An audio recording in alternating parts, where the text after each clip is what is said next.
Allez, on se retrouve pour une petite vidéo haul. J'ai deux enseignes à vous montrer. Amazon où j'ai commandé deux petites choses et Craftelier où j'ai commandé des petites bricoles qu'il me fallait. Euh, Alors on va commencer par Amazon, il n'y a que deux petites choses. Ok. Alors j'ai recommandé des Infusible Ink. En fait c'est des feuilles comme les Cricut que j'achète sur Amazon et que j'aime beaucoup. C'est souvent marbré, des choses comme ça. Donc là je vais pas l'ouvrir parce que je laisse souvent pas la lumière. Je vais chercher le nombre, je ne l'ai pas. Il n'y a pas marqué. Si je pense, je mettrai la notation. Et franchement, j'aime beaucoup. J'adore les Infusible Ink Cricut. Franchement, j'aime beaucoup. Ils devraient élargir leur motif. Mais j'aime beaucoup ceux de chez Amazon et je prends que ceux-là. Parce que j'ai déjà été déçue sur d'autres marques. Parce que ils font des marbrés, des choses comme ça, ou avec de la dorure et tout, super bien. Donc j'aime beaucoup, beaucoup, beaucoup. Et ça, j'ai acheté. Et j'ai été influencée par Laurence de la chaîne Laurence Scrap. Parce que j'ai un Happy Mail à faire pour fin février, à offrir à une personne. Et en fait, elle expliquait que c'est son petit truc astuce dans les Happy Mail pour qu'on puisse récupérer en fait les embellissements sans qu'il y ait de soucis, sans qu'on mette un glue dots trop fort ou que ce soit trop plat. En fait, elle met de la pâte à fixe. Et elle disait que c'était super sympa. Et elle met de la pâte à fixe transparente, chose que je ne connaissais pas, c'est-à-dire je ne pensais même pas que ça existait. Et ben oui, si ça existe, c'est invisible, c'est détachable, donc c'est très très pratique à utiliser pour justement ces petites choses-là, sur voilà, les choses qu'on veut détacher sur nos créas, et cette création-là que j'envoie donc à une autre scrapeuse, comme ça elle pourra récupérer tous les petits embellissements que je lui mettrai et qui seront plus facilement détachable. Donc j'ai découvert ça, j'ai regardé, parce que Amazon est notre ami, et puis, parce que j'ai jamais vu en magasin, et voilà, donc je l'ai acheté, et je l'ai eu assez rapidement, enfin j'ai acheté quelques jours après notre, notre journée scrap. J'ai l'impression que dans toutes les vidéos j'en parle, c'est un truc de malade. Et Craftelier, tac tac tac tac tac tac tac. Craftelier, en fait je vais vraiment passer une commande pour un... Je voulais acheter un grand tapis, enfin voilà, je voulais acheter des tapis pour la silhouette. Donc ça, comme d'habitude, hop. Mais où est passée la sucette? Elle est là. Un grand tapis et un tapis silhouette. Parce que j'ai commandé sur Temu un tapis pour les tester. Mais au cas où, tant que je passais une commande, on prend la silhouette, le tapis silhouette, parce que je n'utilise que ça d'habitude. Ah, la dernière sucette n'a pas été mangée. Bizarre. Alors, je parle de ça. Alors, ça passera pas dans le champ. Hein. C'est en fait ma soeur qui m'en a parlé, qui a un camion. Et en fait, elle me disait qu'il existait des grands tapis, donc 30-60 cm.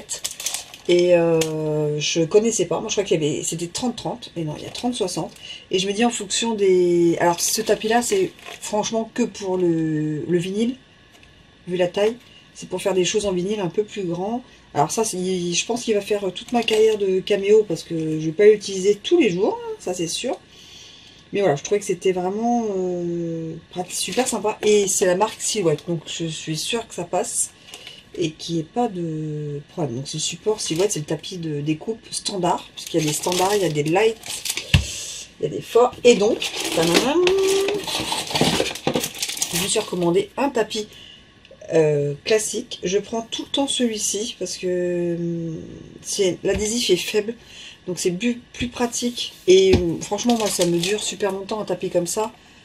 En ce moment, je crois que l'autre, ça doit faire au moins 9 ou 10 mois que je l'ai. Donc, voilà, si je m'en achète un par an, c'est bien.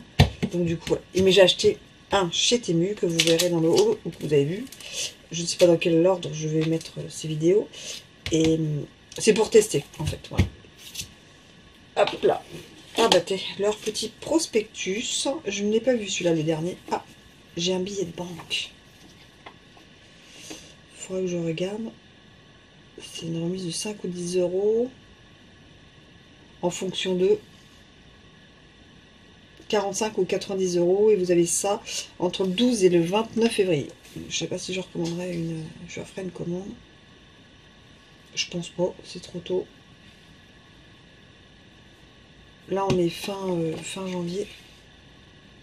Leur plaque de tamponnage. Les mini applicateurs, moi j'ai les normaux. Et ça c'est le ruban double face, le rangement à tampon à dies. Les règles, leur petite nouveauté. J'ai repris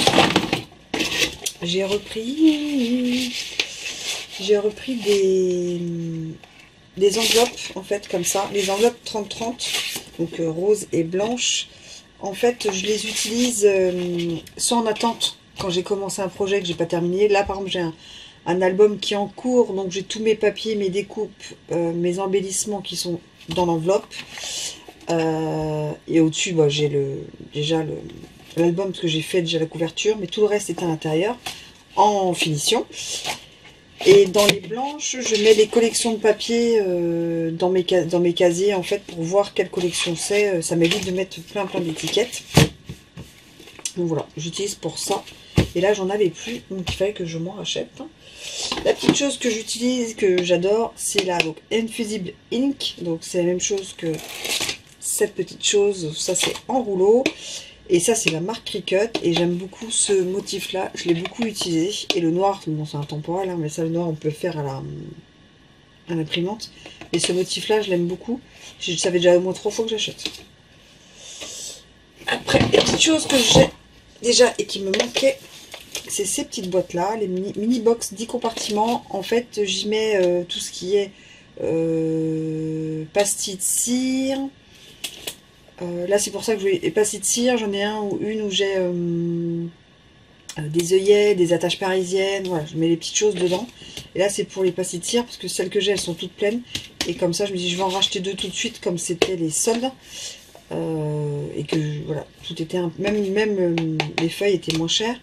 C'est comme ça, je les aurai d'avance, je les mets dans le casier avec les seaux de cire, comme ça j'aurai tout. Ça c'est quelque chose que j'ai testé et que j'ai bien aimé, c'est prédécoupé, c'est des petites mousses 3D. Alors moi j'utilise ceux de ces Stampin' Up, normalement, voilà, les grands ou les petits, mais là ils sont encore plus grands. Donc c'est une grande carte, je crois que c'était pas mal d'avoir des plus grandes comme ça. Donc 1,9 cm sur 1,27 m. Voilà. 288 mousses. Il y a de quoi faire, il y a du temps. Enfin, je dis ça à l'autre, il n'y a quasiment plus rien. 288 rectangles de mousse. Et après, j'ai voulu tester ceci, c'est l'embossing. C'est en fait, c'est l'encre transparente, comme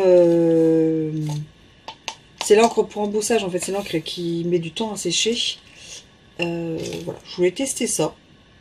C'est la marque Craftelier et c'est une marque que moi j'aime beaucoup. J'aime beaucoup leurs produits. Quand j'achète chez Craftelier, si je prends pas Silhouette, si je prends pas Cricut, je prends du Craftelier. C'est les marques que j'achète chez eux, que moi j'ai l'habitude d'acheter chez eux. Et là, bah, ils ont sorti des encres qui sont du style des Distress. Je cherchais mieux, donc du coup je cherche la boîte. Hop. Voilà. Et je voulais tester les couleurs. Donc je sais que, alors je sais plus si c'est cappuccino, non, Nespresso, café, enfin j'en ai déjà offert un à une copine pour tester, pour un peu vieillir, parce que c'est un peu son style, un peu, voilà. Et bon, j'ai pas encore eu son retour, donc je ne sais pas. Donc là c'est Onyx, donc ça c'est voilà, un noir, voilà, un violet qui s'appelle Violet. Un fossile qui fait un peu gris anthracite, vous voyez, et un orchidée. Ça, enfin, moi j'en dis rouge framboise, mais bon, après orchidée quoi. Et voilà, ça j'aimerais vraiment les essayer sans acide. Donc voilà, c'est je pense, je sais, enfin, à tester, voir s'ils sont un peu comme les Distress ou s'ils sont plutôt comme les encres de chez SU, Stampin' Up, à voir. Mais les couleurs, je les trouvais très jolies. Je sais pas ce que vous en pensez. Moi, j'ai trouvé super joli. Alors, effectivement, ça avait plus des couleurs automne-hiver que printemps-été. Mais moi, j'aime bien. Je suis très couleur. J'aime beaucoup ce style de couleur. Alors, ceux qui les ont déjà testés, ces encres-là, mettez-moi en commentaire ce que vous en pensez. Pareil pour ça. Si c'est mieux ou pas. J'ai perdu le nom, là, quand même. J'ai perdu le nom. Je vous le mettrai quelque part. Et voilà, ceux qui ont déjà testé ça, dites-moi en commentaire. Et ceux qui ont besoin d'un fusible, choses comme ça, ceux qui veulent la référence ou le lien, vous me le dites, je vous enverrai tout ça. Bah, sur ce, ma petite vidéo est terminée. Merci beaucoup de m'avoir regardé. Un petit pouce en l'air, un commentaire, un abonnement, je vous promets, c'est gratuit et ça fait plaisir. Et moi, je vous dis à très vite en vidéo. Allez, tchuss!